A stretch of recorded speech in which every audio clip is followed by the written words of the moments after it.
Hello student, आप सभी का स्वागत है। आज के एक और नई वीडियो में हम फिजिक्स के कुछ महत्वपूर्ण क्वेश्चन आपको प्रोवाइड करने वाले हैं, जो कि एग्जाम की दृष्टि से बहुत ही महत्वपूर्ण रहने वाले हैं। तो आप करिए क्या, एग्जाम से पहले इनको एक बार अवश्य पढ़ के जाएं और यही आपके कहीं ना कहीं पेपर में, आपके सेट में अवश्य दिखने वाले हैं। तो थोड़ी सी मेहनत करने की आवश्यकता है। मैं टॉप टॉप क्वेश्चनों को यहाँ पे आपको प्रोवाइड कर रहा हूँ, तो आप इनको देखिए। सर्वप्रथम मैं पहले क्वेश्चन पे बात करूंगा। तो क्या है पहला क्वेश्चन बच्चा, क्या दिख रहा है आपको? प्रकाश के परावर्तन तथा अपवर्तन की घटना को समझाइए। यहाँ पे दो क्वेश्चन इंप्लीमेंट मैंने किए हैं। परावर्तन क्या होता है, अपवर्तन क्या होता है, इनको बारी बारी से अलग अलग पढ़ना है आपको। परावर्तन सर्वप्रथम पढ़ना है, इसके दो नियम भी साथ में पढ़ने हैं, ठीक।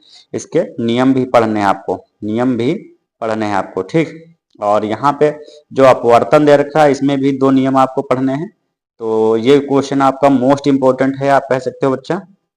इसको आप लापरवाही मत करिएगा, अच्छे से पढ़ के जाइएगा, इसमें आपको क्वेश्चन मिलने वाला है ये। फिर दूसरा क्वेश्चन आपके क्वेश्चन शो कर रहा होगा बच्चा, किसी परिपथ से तीन प्रतिरोध पार्श्व समांतर क्रम में जुड़े हुए हैं, तुल्य प्रतिरोधों के लिए व्यंजक बताइए। तो यहाँ पे समांतर क्रम में जुड़े हुए, मान लो तीन प्रतिरोध, आप क्या मान लोगे, R1 मान लोगे, R1 R2 और R3, ठीक।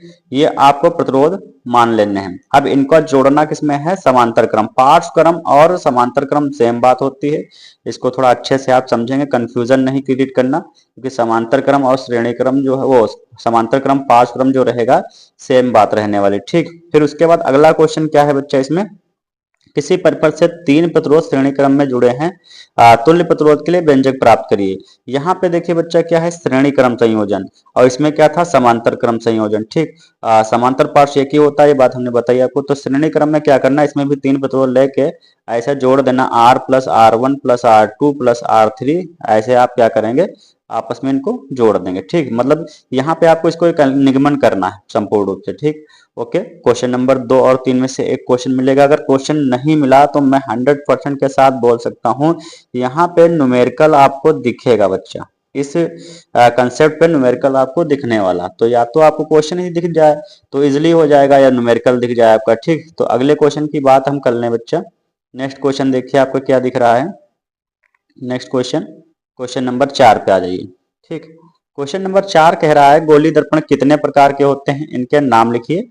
किसी गोली दर्पण के वक्रता केंद्र मुख्य अक्ष की परिभाषा दीजिए।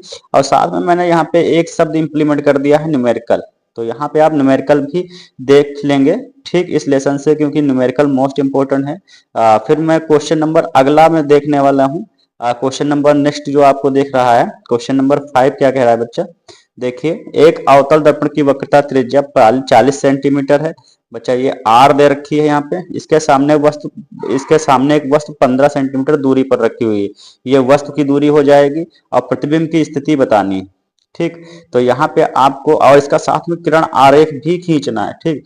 तो ये जो आपका रहेगा यू रहेगा, और प्रतिबिंब की स्थिति मतलब हमको वी का वैल्यू फाइंड आउट यहाँ पे करना है। तो सबसे पहले हम यहाँ पे आर हमको दे रखा है, और एफ और आर में हमने एक संबंध पढ़ा है, बराबर R/2। तो सबसे पहले यहाँ से एफ फाइंड आउट करोगे, फिर यहाँ पे आप देखेंगे क्या है, दर्पण है। और दर्पण में सूत्र क्या बच्चा लगने वाला जो है आपका, दर्पण के लिए सूत्र क्या लगेगा, 1/f बराबर 1/b +1/u, ठीक। ये आपके दर्पण के लिए सूत्र लगेगा। और अगर लेंस होता तो यहाँ पे सिंबल चेंज हो जाता है, लेंस के लिए सिंबल माइनस का लग जाता है। तो दर्पण के लिए इस फार्मूले आप इसमें यूज करेंगे और क्वेश्चन इजिली हो जाएगा। ये 4 अंक में क्वेश्चन आने वाला है पेपर में, मोस्ट इंपोर्टेंट क्वेश्चन है। इस टाइप से अगर ये नहीं आए तो इस टाइप से आपको क्वेश्चन 100% मिलेंगे बच्चा। तो इसको आप अच्छे से पढ़िए। और फोकस दूरी और त्रिज्या में संबंध मैंने आपको बताया क्या होता है, बराबर R/2 होता है, ठीक। बात क्लियर यहाँ तक। फिर आगे क्वेश्चन पे चर्चा कर लेते हैं। नेक्स्ट क्वेश्चन क्या कर रहा है बच्चा, देखिए क्वेश्चन नंबर 6 आपका क्या कह रहा है, किसी चुंबकीय क्षेत्र में धारावाही चालक पर लगने वाले बल को बढ़ाने के लिए दो उपाय बताइए। नामांकित चित्र की सहायता से फ्लेमिंग के बाएं हाथ का नियम बताइए, ठीक। ये आपके चुंबकीय क्षेत्र, विद्युत चुंबकीय क्षेत्र लेसन से है, और ये मोस्ट इंपोर्टेंट क्वेश्चन है। यहाँ पे दो क्वेश्चन 100% बनेंगे आपके, या तो बाएं हाथ का फ्लेमिंग का नियम बन जाए, और या तो दाएं हाथ का नियम बन जाए। ये आपके क्वेश्चन बनने वाले हैं, ठीक। तो आप इनको अच्छे से पढ़ के जाइए, मोस्ट इंपोर्टेंट क्वेश्चन है, ठीक। तो इसको आप लापरवाही मत करिएगा बच्चा, नेक्स्ट क्वेश्चन आप देखिए, क्वेश्चन नंबर 7 मोस्ट इम्पोर्टेंट है। इसमें आप पढ़ के जाइए, एग्जाम में आपको मिलेगा कि 1 किलोवाट घंटा को परिभाषित कीजिए, क्या किलोवाट घंटा को परिभाषित कीजिए। और उसके बाद बोला 1 किलोवाट कितने जूल के बराबर होता है। ठीक, ये आप पढ़ेंगे। और इसके साथ साथ में न्यूमेरिकल का भी इम्प्लीमेंट किया गया है। एक विद्युत केतली पर 230 वोल्ट 2.2 किलोवाट अंकित है। यह कितने घंटे 3 घंटे के लिए कार्य करती है। प्रयुक्त ऊर्जा प्रवाहित विद्युत धारा की गणना कीजिए। तो यहाँ पे आपको पता है क्या ज्ञात करना है इस क्वेश्चन में। आप इस क्वेश्चन में क्या ज्ञात करेंगे, विद्युत धारा की गणना, यानी आई का मान आपको बताना है। ठीक, न्यूमेरिकल भी इस पे देख लीजिए। चलिए अब नेक्स्ट क्वेश्चन की बात कर लें। किसी चालक का प्रतिरोध किन किन बातों पर निर्भर करता है। ये क्वेश्चन नंबर 8 आपका है। किन किन बातों पर निर्भर करता है। एक विद्युत बल्ब वोल्ट पर संचालित 80 वोल्ट पर संचालित होने के लिए कितना प्रतिरोध उसके श्रेणी क्रम में जोड़ना चाहिए जिससे यह उतनी धारा ले जितना प्रतिरोध। सबसे पहले आप यहाँ पे थ्योरिकली देखेंगे, थ्योरिकली क्या कह रहा है यहाँ पे, किन किन बातों पर निर्भर करता है। यहाँ पे थ्योरी है, फिर उसके बाद इसमें न्यूमेरिकल का इम्प्लीमेंट किया गया है। चलिए नेक्स्ट क्वेश्चन पे चर्चा कर लेते हैं आपके। नेक्स्ट क्वेश्चन क्या कह रहा है आपका। नेक्स्ट क्वेश्चन देखिए, क्वेश्चन नंबर 9 कह रहा है। क्वेश्चन नंबर 9 आपका क्या कह रहा है बच्चा, देखिए चित्र बनाकर समझाइए कि दीर्घ दृष्टि दोष संशोधित कैसे किया जाता है। एक दीर्घ दृष्टि दोष युक्त नेत्र का निकट बिंदु 75 सेंटीमीटर है और उसके बाद इस दोष को दूर करने के लिए आवश्यक लेंस की फोकस दूरी, यहाँ पे थोड़ा मिस प्रिंट हुआ है बच्चा, फोकस दूरी बोला गया है। फोकस दूरी क्या है, आप फोकस दूरी लिखेंगे, फोकस दूरी। ठीक, फोकस दूरी क्या होगी, सामान्य नेत्र का निकट बिंदु 25 सेंटीमीटर है। तो सबसे पहले आप ये बताएंगे दीर्घ दृष्टि दोष होता क्या है।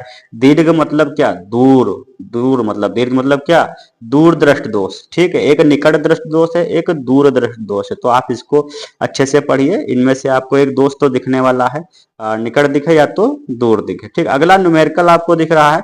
और यहाँ पे क्वेश्चन नंबर 10 पे चर्चा अगर हम करें, वैद्युत परिपथों में फ्यूज का क्या महत्व है। ये लॉन्ग क्वेश्चन में कभी कभी दे देता है, और अगर लॉन्ग में नहीं तो यहाँ जैसे न्यूमेरिकल में यहाँ पे इंप्लीमेंट कर दिया तो थोड़ा थ्योरिकल और फिर उसके बाद न्यूमेरिकल इंप्लीमेंट रहेगा। या तो कभी कभी संपूर्ण रूप से लॉन्ग पूरा फ्यूज ही लॉन्ग क्वेश्चन बना देता है। तो किसी मकान में कुल अधिभार 2200 वाट है। विद्युत की आपूर्ति 220 बी पर की जाती है। मकान में प्रयुक्त फ्यूज का अनुमानतांक क्या होना चाहिए और विद्युत ऊर्जा का व्यापारिक मात्रक क्या है। ठीक, तो ये आपको न्यूमेरिकल बच्चा तैयार करना है। फिर उसके बाद हम नेक्स्ट क्वेश्चन पे चर्चा करते हैं। नेक्स्ट क्वेश्चन आपका क्या है बच्चा, देखिए नेक्स्ट क्वेश्चन आप देखिए क्या शो कर रहा है। क्वेश्चन नंबर 12, उत्तल दर्पण की फोकस दूरी के लिए सूत्र लिखिए। उत्तल दर्पण के दो उपयोग लिखिए। यहाँ पे वही उत्तल यूबीएफ में जो संबंध था बच्चा, वही वाला आप यहाँ पे फार्मूला शो करा देंगे, 1/f equal to 1/b plus 1/u। ठीक, ये आपको पढ़ना है। फिर उसके बाद है यहाँ पे नेक्स्ट क्वेश्चन देखिए। अभी जो हमने क्वेश्चन अभी पढ़ा वही चीज है इसमें, और कुछ नहीं है।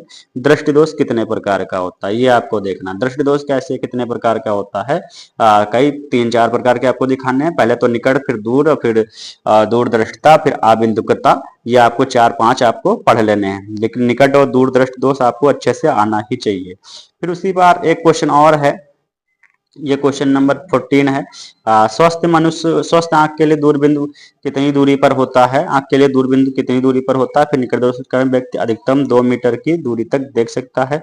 सही दृष्टि के लिए उसे किस क्षमता का लेंस प्रयोग करना चाहिए। यहाँ पे लेंस से संबंधित है आपका, यह मानव नेत्र में क्वेश्चन है। और स्वस्थ के लिए कितना बिंदु कितनी दूरी पर होता है, इसको आप अच्छे से पढ़ के जाइए एग्जाम में। मोस्ट इंपोर्टेंट क्वेश्चन बच्चा है ये, देखिए मोस्टली इंपोर्टेंट क्वेश्चन कई बार रिपीट हुआ है। क्वेश्चन नंबर 15 और क्वेश्चन नंबर 16 मोस्ट इंपोर्टेंट कह सकते हैं बच्चा आप इसको हैं। आप देखिए पेपर में मिलेगा बच्चा, इसको अगर पढ़ के जाएंगे तो ये सारे क्वेश्चन आपको मिलने वाले हैं।